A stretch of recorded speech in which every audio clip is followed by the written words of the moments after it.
IPTU de Campinas volta a causar polêmica. No fim do ano passado, o então secretário de Receitas, Antônio Caria Neto, alterou o mapa de valores em algumas áreas da cidade. O ex-prefeito Pedro Serafim declarou na época que não estava sabendo e prometeu revogar a medida. Tudo parecia resolvido, mas agora muita gente tem recebido carnês com os valores reajustados. Sobre esse assunto, vamos falar com a repórter Karina Rica. Karina, boa noite. Afinal, o que aconteceu? Boa noite, Cíntia. Boa noite a todos que acompanham o Band Cidade. O que aconteceu foi que o prefeito da administração anterior, Pedro Serafim, publicou uma ordem de serviço pedindo o cumprimento da legislação.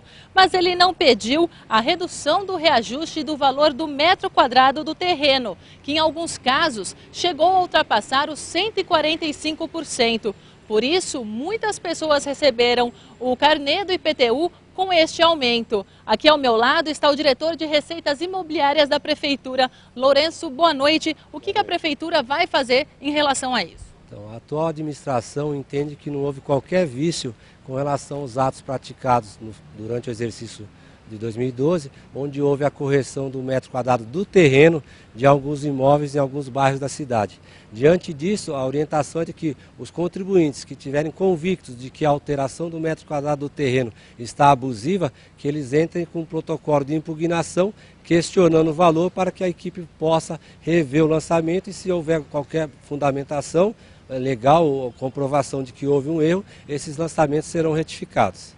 Não vai haver, então, uma redução geral, vai ser analisado cada caso, é isso? Sim, por estar embasado na legislação do IPTU, já que essa alteração não foi um ato discricionário. A lei prevê, já havia sido feito em 2009 alguns casos semelhantes e novamente em 2012 foram feitos esses três casos, que seriam a região do Galeria em setembro e em novembro na região da Norte e Sul e do Parque Prado. Portanto, tendo embasamento legal, estando devidamente fundamentada e através do laudo técnico da equipe responsável, foi realizado o ato de correção do valor do metro quadrado do terreno. Muito obrigada pela entrevista. Nós procuramos o Pedro Serafim, o ex-prefeito de Campinas, mas ele não foi encontrado para falar sobre o assunto. E quem tiver dúvidas pode entrar no site da Prefeitura em campinas.sp.gov.br ou ligar no SAC no 3755-6000. Cíntia. Obrigada pelas informações, Karina. Dos 22 projetos de lei aprovados pela Câmara e avaliados pelo prefeito Jonas Donizete nos primeiros 15 dias de mandato, 18 foram barrados. Tanta reprovação deveria causar um certo incômodo, mas Executivo e Legislativo não acreditam em um enfraquecimento na relação entre os poderes. Todos os projetos reprovados por Jonas Donizete foram propostos ainda pelos vereadores da legislatura passada. Entre eles está o projeto que previa que as empresas que comercializam equipamentos ou acessórios de telefonia celular informassem à população que a Organização Mundial da Saúde classificou o campo eletromagnético produzido pelo telefone como possivelmente cancerígeno. O prefeito barrou ainda o projeto que permitia que os proprietários de imóveis realizassem a intervenção em raízes ou a retirada de árvores, desde que autorizados pelo órgão competente. Segundo o secretário de Assuntos Institucionais da Prefeitura, os projetos foram vetados, já que, por lei, não poderiam ter sido indicados por um vereador. São projetos que, na sua ampla maioria, têm vício de iniciativa, têm inconstitucionalidades, e o prefeito recebeu orientação jurídica para que fizesse o veto. A maioria dos projetos vetados é de competência exclusiva do Executivo, ou então até, em alguns casos, projetos de competência da esfera federal. Dos 22 projetos avaliados pelo prefeito, nesses 15 primeiros dias de mandato, somente 4 foram aprovados. Para o presidente da Câmara, os vetos não prejudicam a relação do Legislativo com a Prefeitura. São divergências jurídicas que existem e que acontecem comumente. Essa vez está sobressaindo mais devido ao acúmulo de projetos, mas são medidas que a gente entende que faz parte do processo democrático que nós vivemos. Nós temos aqui as iniciativas, e o prefeito pode vetar ou liberar. Os textos rejeitados vão ser reavaliados pela Câmara e ainda podem ser aprovados. Primeiro, foi um veto total ou foi um veto parcial? Então, a partir dessa discussão, dessa divergência jurídica, é que vai se chegar a um denominador comum. Se a gente entender que o veto, na verdade, não tem sentido, tem alguma razão de não existir, a gente vai votar para vetar a iniciativa do Executivo, né? Os projetos dos vereadores desta gestão começam a ser encaminhados para a sanção do prefeito a partir do mês que vem. O Legislativo ainda não recebeu nenhum projeto do prefeito até agora. Neste mesmo período, no mandato de Pedro Serafim, 14 propostas já haviam sido encaminhadas. Sobre isso, a Prefeitura informou que Jonas Donizete não tem pressa, mas que deve começar estes trabalhos assim que a Câmara voltar do recesso em fevereiro. O Carnaval de Campinas este ano vai voltar a ser realizado na saída do túnel Joá Penteado. O anúncio foi feito hoje pelo secretário de Cultura, que garantiu também buscar recursos para a construção de um sambódromo na cidade. O Carnaval promete ser mais simples que nos anos anteriores.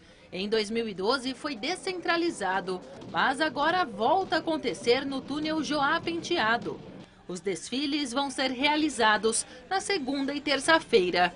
Neste sábado já deve acontecer o concurso para a escolha do Rei Momo e da Rainha.